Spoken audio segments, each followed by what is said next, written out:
Hi, I'm Alex Archbold, and I've been buying and selling antiques since I was 9 years old.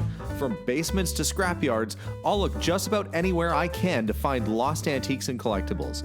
And sometimes I'll go big and buy everything. With my wife and kids, we run an antique shop in Edmonton, Alberta, Canada, filled with some of the most unique items we can find. I never know what's going to happen or who I'm going to meet. This is our life, this is our adventure, and this is Curiosity Inc. I'm home, honey.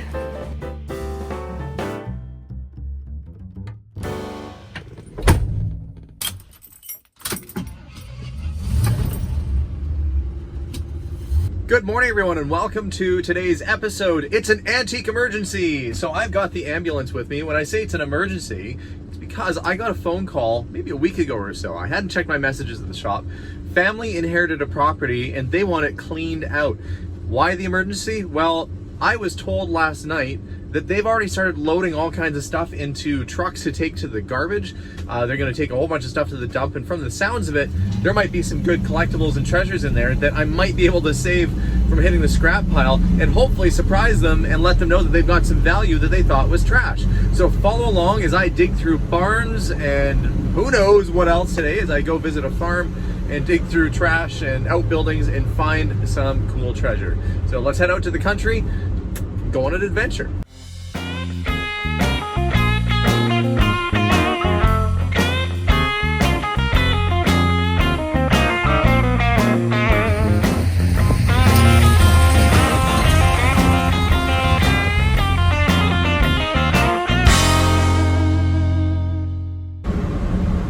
One of the reasons that I like going to farms so much is that farmers generally don't throw a whole lot out.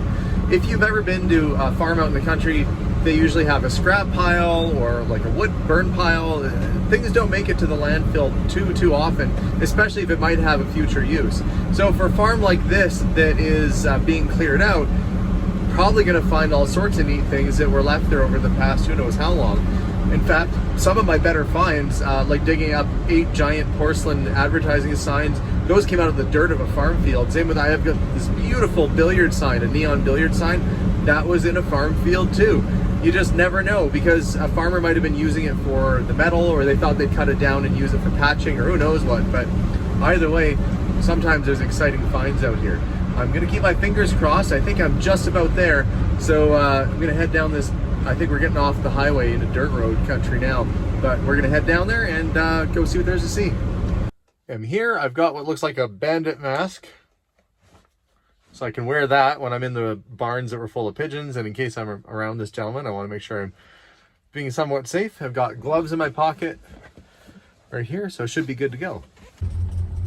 Oh, good sign, there's old trucks and tractors and buildings. The allure of a nice spring morning in the country with little granaries full of who knows what. So this stuff was all destined for the scrap heap on Wednesday, I think he said. But look, there's old oil cans, there's a headlight display. I'll be able to find some stuff out of your scrap pile for sure. Save it from the scrap heap. Now these little outbuildings look like they're mostly full of stuff that they deemed as being scrap, but I'm confident, now that I've just learned that they used to own a gas station, that I might find some old oil cans or service station collectibles, and those are always desirable. From what I see in this pile here, there's bits of old hay rakes, machinery, wire, there's implements, old tractor tires, all kinds of stuff, but I'm not seeing anything that's jumping out right now. I'm gonna move on to the next building and see what's over there. This wall here was covered in hubcaps, started pulling them down, because you never know when you need a hubcap or some old oil cans. And it had a little surprise inside.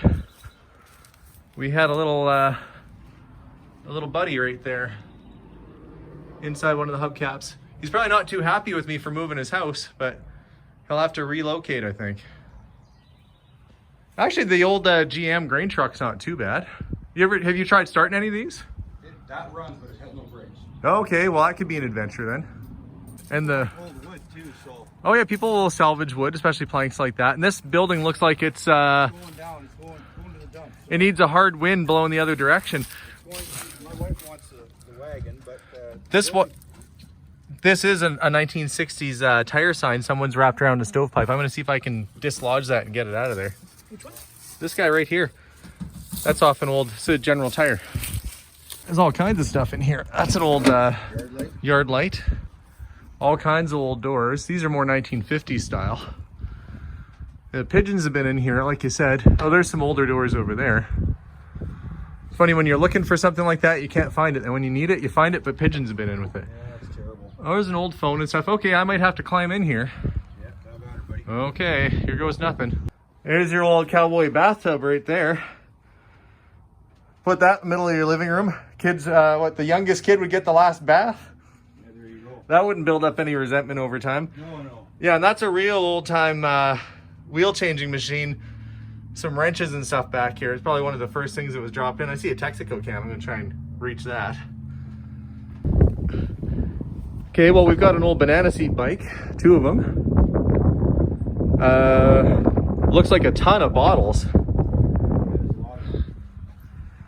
Well, oh, and I see a Goodyear sign or rack over there. Okay, I gotta do some digging in here, guys. I see something that says eat. Eat Purity, maybe. I'm gonna try and get over there. Purity flour, maybe. Herring fillets, you want the... Top shelf, some old pickaxes. That's like Wild West era stuff there. Might grab one of those. That's for hauling logs if you're building log cabins. That's really early stuff. This sheet is from a printing press, probably from the 1950s or 60s. Some more old oil cans. You just know when you're in a building like this, there's gonna be something hidden underneath and you just have to keep digging. Tractor tires. Pulled out most of those bottles. Probably grab a couple more things and then move on to the next building, but there are some good finds.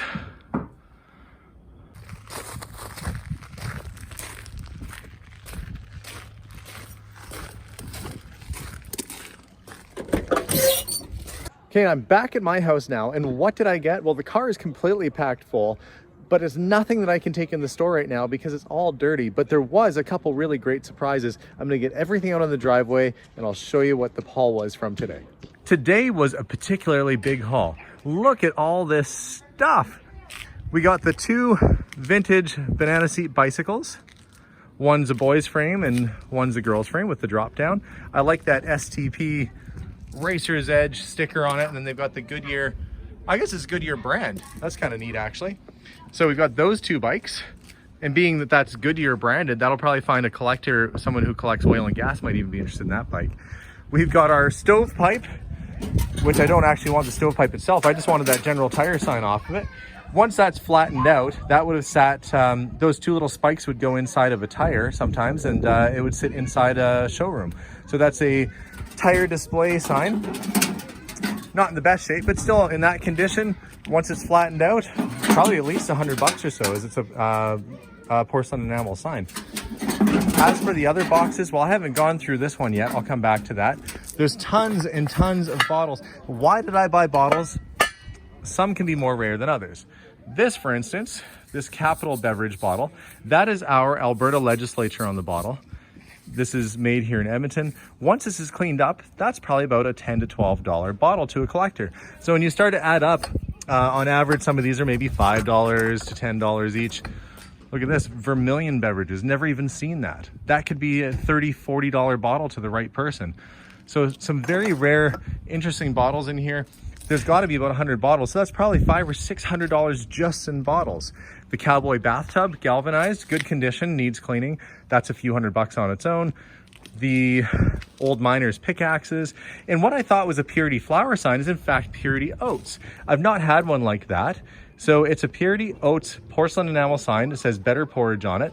That's probably about a 350 Canadian sign, somewhere around there.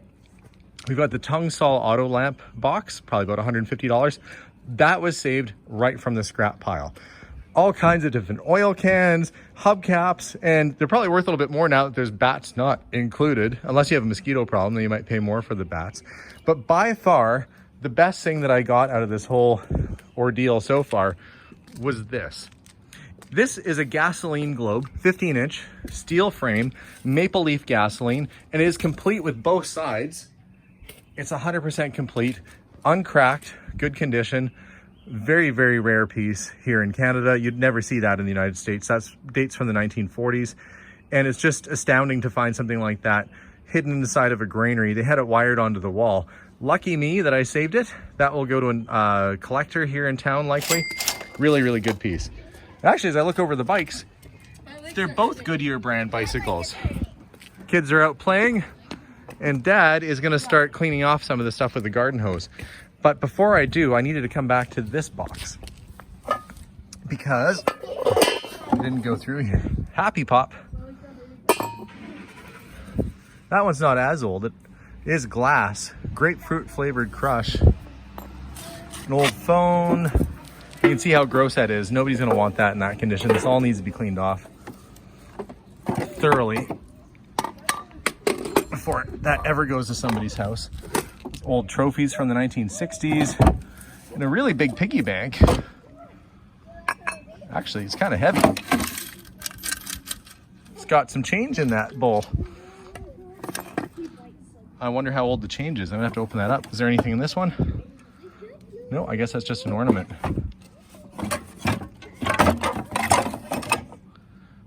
Port Radium Curling Bonspiel. Compliments of Atlas Copco Canada. So somebody must have done some curling in their day. That explains all these curling awards and trophies in here. And the crate itself is actually kind of cool. Orchard apples. Curious to know what type of coins are in this piggy bank. I shook the coins out of the back of the bowl. I didn't break this on purpose. That just kind of came off. But either way, we've got some silver dimes. And most of these are from the 1960s. You can always tell right away because the queen has a ponytail. Looks like 1964.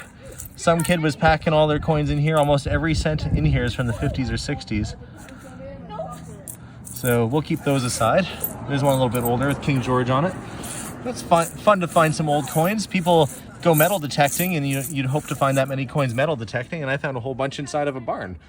That's the way it goes sometimes. This Goodyear sign had to come back. It's a really cool piece. It would have been where you had your hoses and belts hung on. The problem was I had to take part of the barn with me because it was stuck on there, but that's okay. I'm ready to take it off. If only I had something to wash all these bottles with. Wait a minute. I've got a bathtub right here. If it still holds water, I'll put some soap in and use that to clean some of the stuff up. I guess it pays to buy a bathtub when you see one.